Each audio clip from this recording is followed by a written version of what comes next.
the Honorable Gaston Brown, Prime Minister of Antigua and Barbuda, Honorable members of both Houses of Parliament,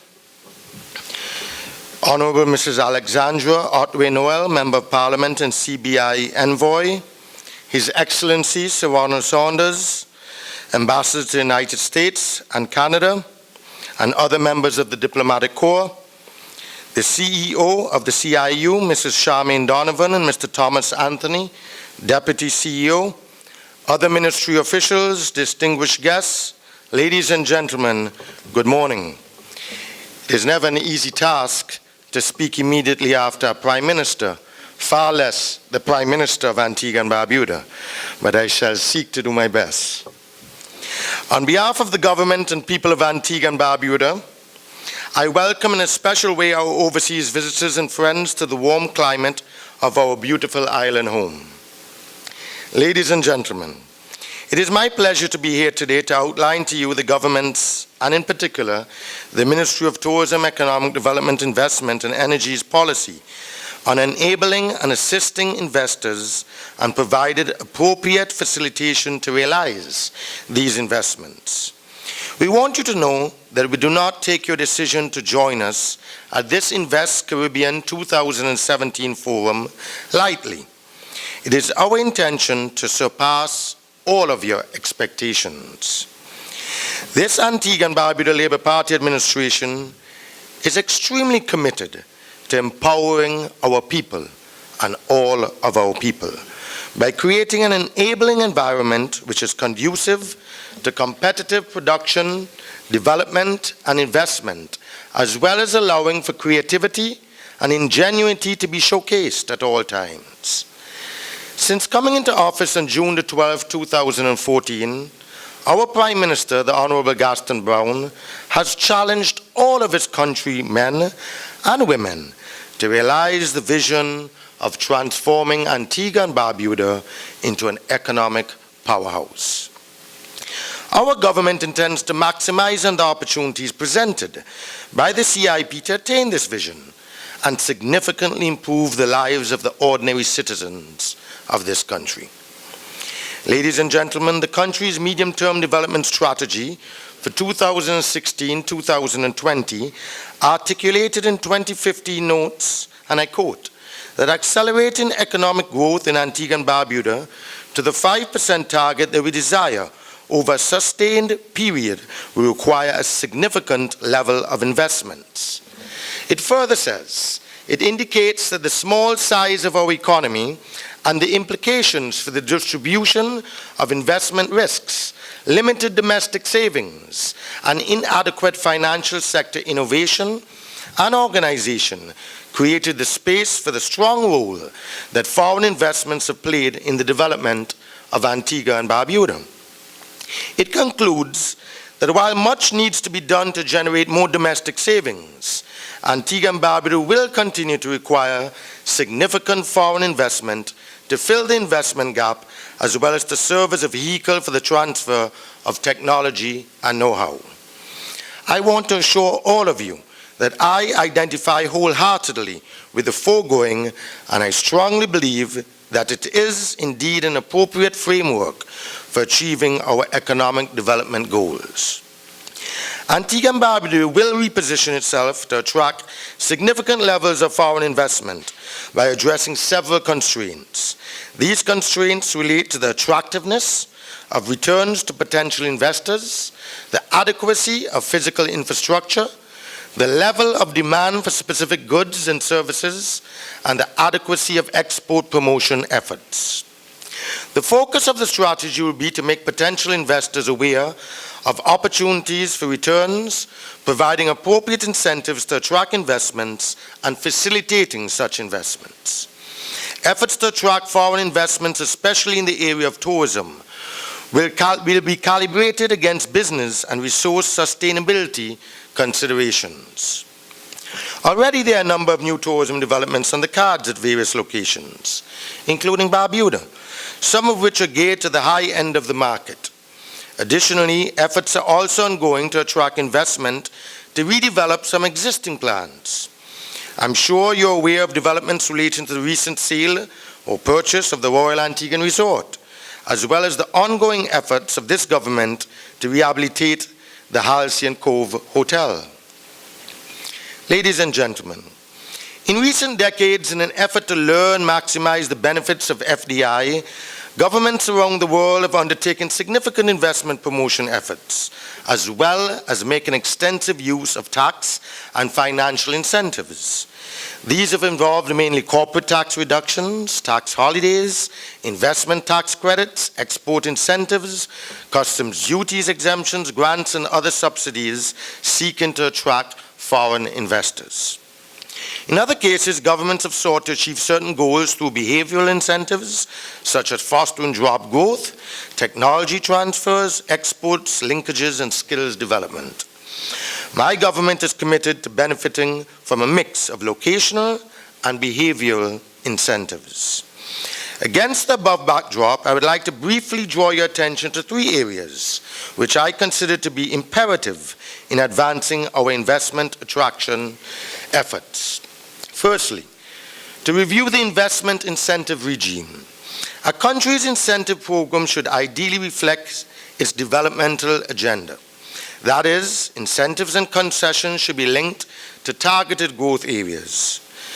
In keeping with this view, we have initiated a revamp of our incentives regime. We have the firm belief that the value of the concessions granted should reflect the country's national development strategy and highlight its priority areas for development. In determining how the country's incentives framework can be strengthened, several imperatives must, of necessity, inform any amendments. These include the retention of a transparent and independent regime, the adoption of measures to reduce revenue leakage and alignment of concessions with the country's growth and development strategy. The country's current investment regime is heavily weighted to capital-intensive investments.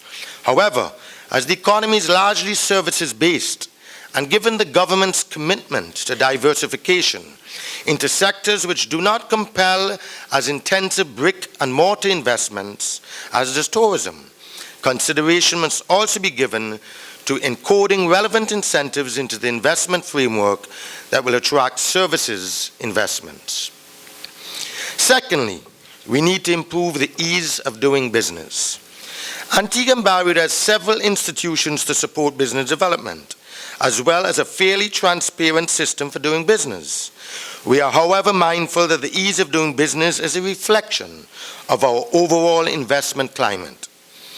My government, in inviting you to do business in Antigua and Barbuda, is committed to nurturing the enabling environment for investments to succeed. That is why we are ensuring that the fundamentals of our economy are sound and that they are sure as we accommodate greater levels of foreign direct investments. We are committed to improve our performance in the annual major global business and economic indices. Ladies and gentlemen, I know there's a tendency to dismiss the importance of the annual World Bank Doing Business Index. However, it must be borne in mind that studies have demonstrated a link between better performance on the doing business indicators and greater inflows of foreign direct investment. And in light of this, we have recently implemented several regulatory and legislative interventions which we are confident will set us on the path to improve rankings. On the 5th of November 2015, there was a repeal of the legislation, Section 34A of the Customs Control and Management Act. This eliminated the need for importers to produce a certificate of good standing, a tax compliance certificate for clearing goods. Secondly, the Asot World Manifest e-module was launched, and this permits electronic filing of ship manifests pre-arrival of vessels. The Antigua and Barbuda Intellectual Property and Commerce Office also moved to full automation and electronic processing for companies' registration as of January of 2016. Finally, the launch of the public access module by the Land Registry, and this encourages further facilitation of the search for land records and relevant ownership information through online platforms. Safeguarding the integrity and sustainability of the CIP. As governments continue to review their immigrant investor routes And as new countries enter the market, the challenge will be to demonstrate the CIP's economic value while maintaining its integrity and its reputation. So what does the future hold for the economic citizenship market? Given unprecedented global economic and political instability, it seems likely demand for passports among the global elite will remain strong for years to come. But at the same time, an increasing number of indebted nations will look to economic citizenship programs as a means to attract capital. One result may be lower costs for a passport. Another might be lower diligence standards that ultimately provide evildoers greater security and enhance mobility. But I need hardly say that the CIP is a fragile flower that has only recently come into bloom. It is so fragile that great care has to be taken to nurture and to strengthen it so that it can withstand hostile winds that threaten to blow it away. The winds come from many sources, each with different motivations, but all capable of causing ruin. And that is why every effort has to be made to explain the genuine purposes of the CIP, to show to those who fear it the benefits that it brings, and to assure those who question it of its integrity and safety. The CIP is not about selling passports, as its detractors proclaim. The CIP does not sell passports, nor does it give away citizenship. Access to citizenship and a passport has to be earned. And those who earn it have to subject themselves to the most intense scrutiny of their private affairs. It is scrutiny that no natural citizen has to endure or satisfy. The CIP is also not an opportunity for terrorists and criminals, as portrayed by those who so easily tarnish it. To deserve citizenship and a passport, applicants have to satisfy very high standards of behavior. Behavior that is closely examined by professional bodies schooled in investigations that leave absolutely no stone unturned. The reason that scrutiny is so intense and investigations so penetrative is precisely because we place the utmost value on our citizenship and passport. It is sacrosanct. To get them, applicants must earn them, merit them, and be worthy of them. And that is the ultimate criteria, and one that we enforce strictly, carefully, and rigorously. At the same time, once citizenship and a passport have been granted on the basis of such demanding tests, and after substantial financial contributions to our economy, it is right, it is just, it is proper that the recipients be treated with recognition, respect, and regard. The bargain works both ways. As Minister responsible for investment in the Gaston Brown administration, I am convinced of the utility of the Citizenship by Investment Program and publicly declare my support. I therefore fully endorse measures aimed at attracting investments because I deem these as economic development imperatives for small resource-scarce countries like Antigua and Barbuda. It is also as well that we should all recall why Caribbean countries embarked upon CIPs. We did not do so because the idea was novel. Other larger countries such as the United States of America, Canada, United Kingdom, and Switzerland have been according citizenship to investment long before we started. They did so because even though their economies were large, they needed new investment to help promote economic growth in their respective countries, to create employment, and to generate business for their business people. Our needs as small, poor, vulnerable countries are no less than theirs. Indeed, our needs are greater. In the international community, we suffer from poor terms of trade, unfair and harmful practices directed at our financial services sector, and no access to capital markets except on usurious terms. We are denied access to concessional financing. And we are the victims of global warming and climate change.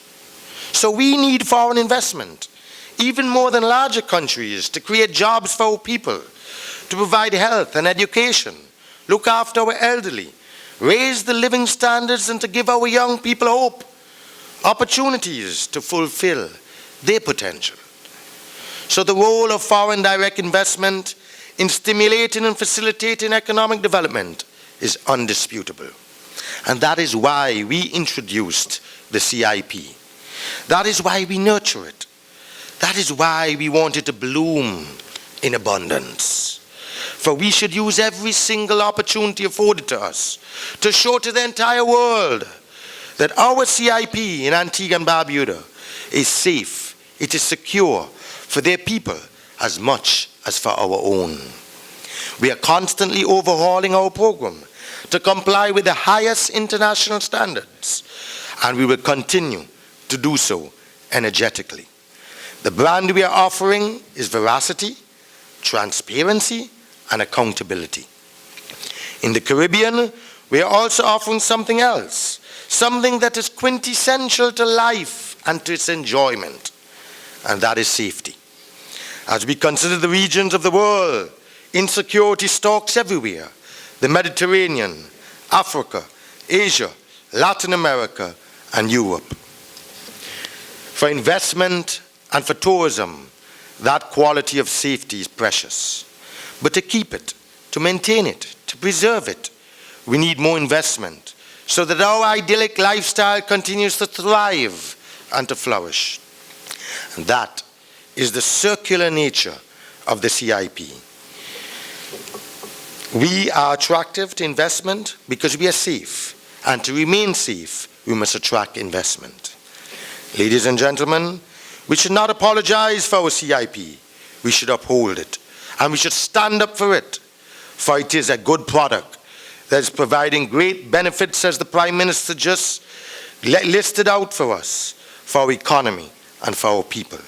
And like everything else, it could be better, and to make it better is what should be our collective goal. And for the better it is, the greater gains it will provide for the advancement of our countries and the betterment of our people. Ladies and gentlemen, it is incumbent upon us, therefore, to increase our vigilance in the administration of this important program. In this context, I would like to identify with the sentiments expressed by His Excellency Ambassador Sir Ronald Saunders when he wrote in a commentary captioned, "Alternative Facts and Undisclosed Sources in Citizenship by Investment." And permit me to quote, "Citizenship of any country is a most precious entitlement.